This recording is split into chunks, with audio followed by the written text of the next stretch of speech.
Hey Dragon Slayers, today's video is about the source of hunger and the effectiveness of fat for feeling full.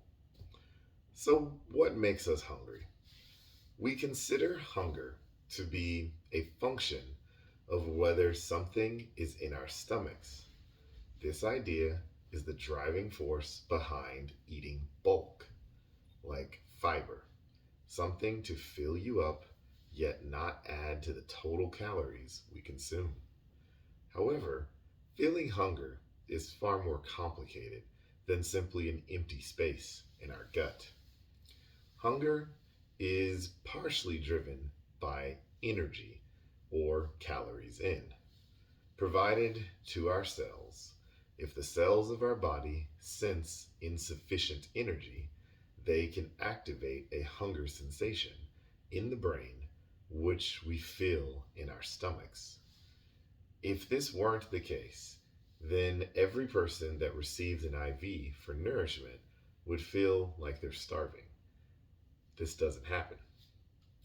In exploring whether hunger in exploring whether energy or dietary bulk is more relevant for hunger, one group of researchers found that if an IV infusion only contained glucose, a person would feel hunger.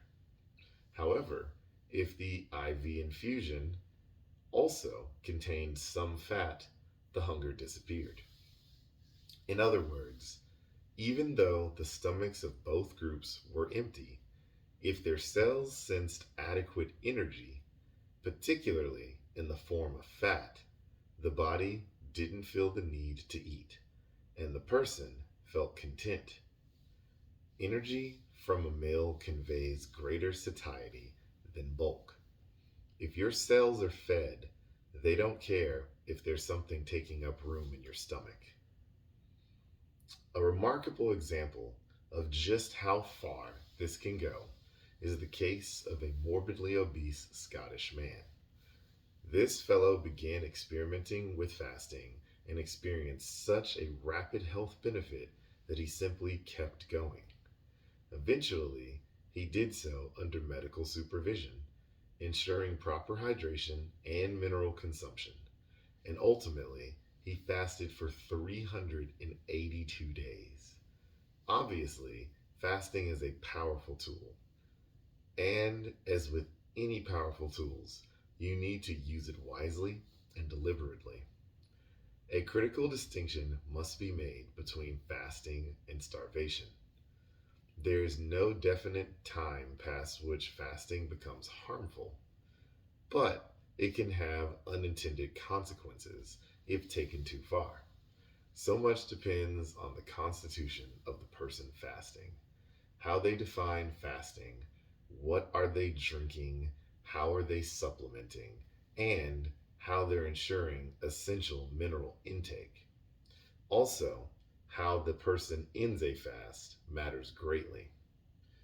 Early studies into prolonged multi day fasting found a potentially lethal consequence called refeeding syndrome. It can develop after a fast ends. Refeeding syndrome happens when blood levels of electrolytes and minerals such as phosphorus and potassium become too low. Interestingly, this dangerous shift is caused by insulin suddenly going up too high, too quickly. Thus, just as the body shifted away from using glucose during a fast, eating too much processed carbohydrates will spike glucose and insulin. It's the wrong way to end a fast. The calories we eat when we do eat have a powerful effect on insulin control. So that's what I've got for you guys today. Don't forget to like and subscribe because it really helps the channel out.